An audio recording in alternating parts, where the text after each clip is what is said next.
Morning all from Vaughan, a little garden tour to get the morning started. As you can hear, my sparrows are up and about and being noisy. So I'm going to have a wander up my garden, okay, and see if we can find some things to do today. So off we go. Oh, past my bird feeders and my lawn. Gave my lawn over to wildflowers a couple of years ago now. So you can see the primroses coming up, and there's a scabious in there, and red campion and poppies and bugle and things like that, which are great for the bees later in the season. Right, up we go. Oh look, there's a piece of Rainham rope there. Up we go. Here we go. So not much in the way of weeding to do at the moment. It's all looking okay. All the ice plants are coming back, and my geraniums. The Hellebores are still flowering, but I've cut off the big leaves that were there before they started flowering, which is something you can do. They're last year's growth, and they tend to carry disease, so it's better to cut them off and let all the new growth come through. The new leaves will come through after the flowers. Right, up we go a bit more, past the monkey puzzle tree. Mahonia flowering at the back here. This is one of the low spreading ones rather than the bush ones. Fantastic for early bees. Saw buff-tailed and red-tailed bumblebees on these yesterday while I was working out here.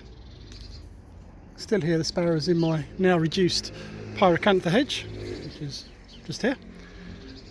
Oh, up we go again, past the bay tree. You can hear a blue tip. And then, yeah, primroses are rather good at the moment. Just need it to warm up a bit out here at the moment. It's only about 5 degrees. Bit of frost on the ground. Up past the yellow flowering carrier, and one of my corkscrew willows. One of the neighbour's cats. Up to my pond. So it is just a wildlife pond. There haven't been fish in either of these for years. So this is the Bog Garden after I'd finished pruning the ferns back, and the flower, or the green leaves on the bottom left hand side there, looks a bit like a cuckoo pint. There's another type of arum called mouse tails.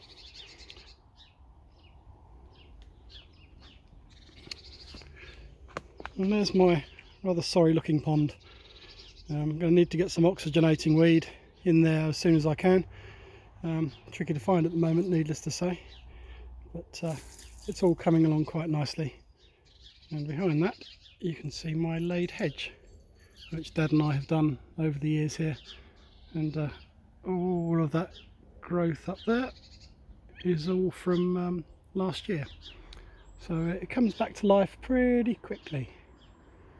I'll swivel round and look back down the garden, past the big crabapple. There's a goldcrest behind me now. You can see how steep my garden is. Right, off we go again, and up. My little controlled bonfire environment. Bit of sun here. I'm going to spin round more of my hedge and my decking. You can cut back any bits of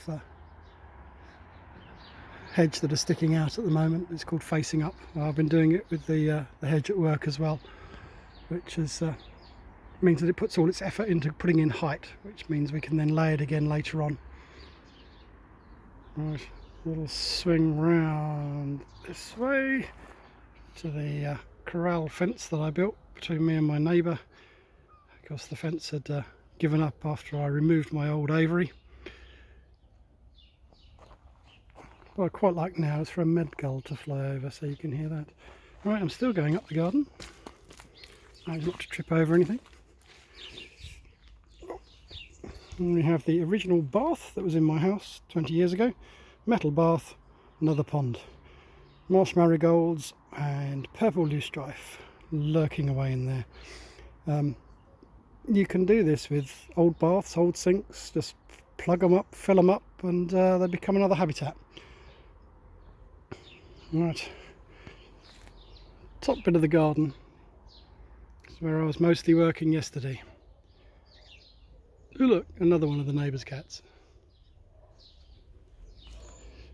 So yesterday I dug over this little plot here in front and put something around my rhubarb because it tends to get broken off at this stage. Have no idea what I'm going to plant yet. I'm going to have to rummage in the cupboard now that all the garden centres are closed. So these are my raspberry canes, which I've tied up, cut back the dead growth some time ago. This is last year's new growth, which didn't have fruit, and now has the fruit on it this year. So if you haven't done yours yet, get out there and tidy them up. I will show you the very top, so there's still about another 30 foot to go, which is my very poor, dilapidated greenhouse that was here when I moved in, and it had a few years left in it, but let's just say it's a potential project for the next few weeks. So yes, the fence at the back there is the top of my garden. So for me to come and see birds in my garden, I have to really be in my garden, which is, well, fun, isn't it? Alright, well, I will leave you there. One last look back down the garden. Get out there, find things to do, and keep busy. And I'm sure I'll find something else interesting to post about in the coming days. Have fun, stay safe.